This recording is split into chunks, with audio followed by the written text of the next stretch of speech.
नमस्ते। कभी सोचा है कि हमारे चारों ओर जो बिजली है, जो इतनी पावरफुल और खतरनाक भी हो सकती है, वो हमें सेफ कैसे रखती है?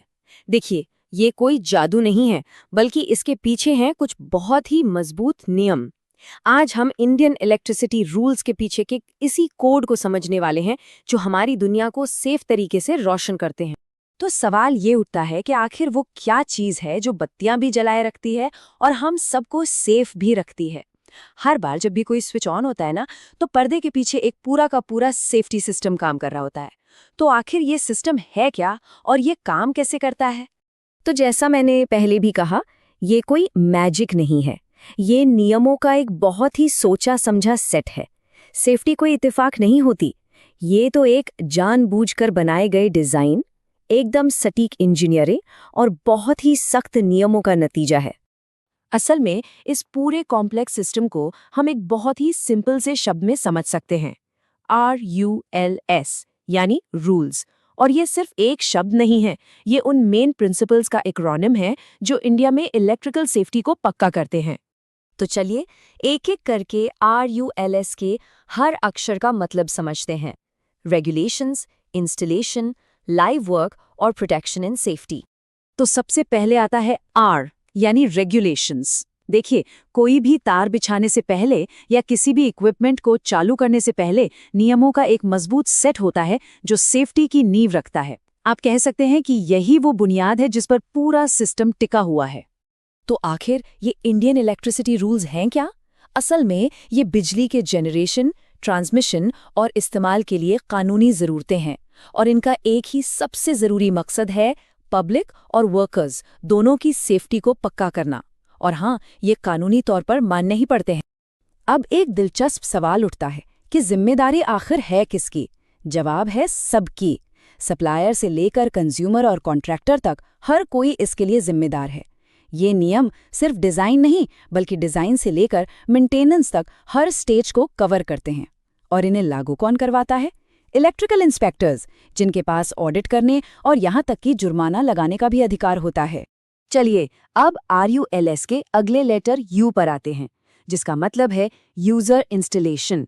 यहाँ बात होती है कि वो नियम जो कागज पर हैं, वो असल दुनिया में हमारे घरों और ऑफिस में फिजिकल सिस्टम के तौर पर कैसे लागू होते हैं। और यहाँ पर ये साफ साफ दिखता है कि नियमों को मानने और ना मानने में कितना बड़ा फर्क है। एक तरफ है एक सेफ इंस्टॉलेशन, जिसमें सही साइज के तार हैं, प्रॉपर अर्थिंग है और मैचिंग स्विच गियर्स हैं। और दूसरी तरफ एक खतरनाक इंस्टॉलेशन, जिसमें ओवरलोड हुई पतली तारें हैं, खराब अर्थिंग है और बेमेल ब्रेकर्स हैं। ये सिर्फ थ्योरी की बात नहीं है। इसी तरह की लापरवाही से शॉर्ट सर्किट और आग लगने जैसी दुखद घटनाएं होती हैं। तो फिर एक सेफ कनेक्शन तक पहुंचने का रास्ता क्या है? ये एक लगातार चलने वाला प्रोसेस है। इसकी शुरुआत होती है एक सही डिज़ाइन और कंस्ट्रक्शन से। फिर आते हैं आसानी से पहुंचने वाले और लेबल्ड आइसोलेशन पॉइंट्स। इसके बाद होता है समय समय पर इंस्पेक्शन, और आखिर में इसे लगातार इस्तेमाल के लिए सर्टिफाई किया जाता है।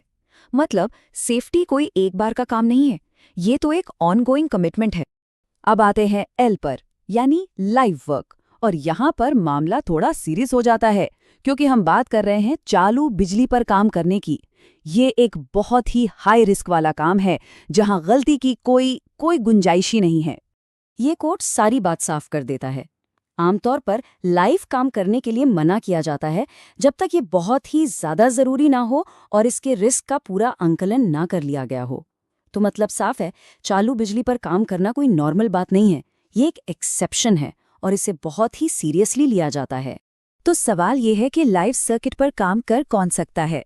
जवाब बिल्कुल साफ है, सिर्फ और सिर्फ ऑथराइज्ड और ट्रेन्ड लोग, वो भी एकदम सख्त सुपरविजन और प्रोटोकॉल के साथ। आम जनता या किसी भी अनऑथराइज्ड इंसान के लिए ये पूरी तरह से मना है। ये जानलेवा साबित हो सकता है। और जो ऑथराइज्ड लोग काम करते भी हैं, उनके लिए ये सेफ्टी गियर और प्रोटोकॉल्स कंपलसरी हैं, जैसे कि इंसुलेटेड टूल्स, ग्लव्स और मैट्स। काम करने की जगह को अलग करने के लिए बैरियर्स और वार्निंग साइन। काम शुरू करने से पहले वर्क परमिट और लॉकआउट/टैगआउट यानी लोटो प्रोसीजर। और हाँ, गलतियों से बचने के लिए पूरी रोशनी। इनमें से कुछ भी ऑप्शनल नहीं है, सब जरूरी है। और अब आखिर में आते हैं RULS के E और S पर, जो जुड़े हैं अर्थिंग और सेफ्टी से। इसे एक तरह का सुरक्षा कवच समझ सकते हैं। ये वो एक्टिव और पैसिव सेफ्टी सिस्टम्स हैं जो हर किसी को हर समय सेफ रखते हैं। अर्थिंग को समझने का सबसे आसान तरीका क्या है? इसे ऐसे सोचिए जैसे ये भटकी हुई बिजली के लिए एक इमरजेंसी एग्जिट हो। अगर कोई फॉल्ट होता है तो ये करंट को जमीन में जाने के लिए एक सेफ और आसान रास्ता देता है, जिससे इलेक्ट्रिक शॉक से बचाव होता है। ये बहुत ही सिंपल लेकिन सच में जान बचाने वाला एक कमाल का कॉन्सेप्ट है। अर्थिंग के अलावा भी कई और ज़रूरी सेफ्टी सिस्टम हैं, जैसे कि RCCB, जो बहुत छोटे करंट लीकेज को भी पकड़ लेते हैं।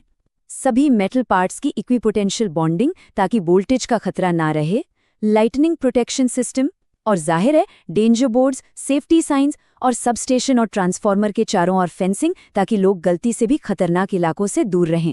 और सबसे ज़रूरी बात यह है कि ये सारे सिस्टम अकेले काम नहीं करते। ये सब एक साथ मिलकर काम करते हैं और सेफ्टी की कई लेयर्स बनाते हैं। मतलब अगर एक सिस्टम फेल हो भी जाए तो दूसरा सिस्टम है जो उसे संभाल लेगा। तो चलिए फटाफट से रिकैप करते हैं। हमने आज RULES के कोड को क्रैक किया। R यानी रेगुलेशंस, जो हमारे गाइडिंग प्रिंसिपल्स हैं। U यानी यूजर इंस्टॉलेशन, जिसे शुरू से ही सही करना है। L यानी लाइव वर्क, जिसे बहुत ही ज्यादा सावधानी से हैंडल करना है। और E और S, अर्थिंग और साइनेज, जो हमारा प्रोटेक्टिव सेफ्टी नेट। तो अब जब ये सारी जानकारी हमारे पास है तो एक सवाल सोचने वाला है, क्या हमारे आसपास की दुनिया में इन नियमों का पालन हो रहा है? अपने घरों में, अपने वर्क प्लेस पर देखिए, क्या वहाँ RCCB लगा है? क्या वायरिंग बहुत पुरानी तो नहीं हो गई है? देखिए, सेफ्टी को समझना ही सेफ रहने की तरफ पहला कदम है।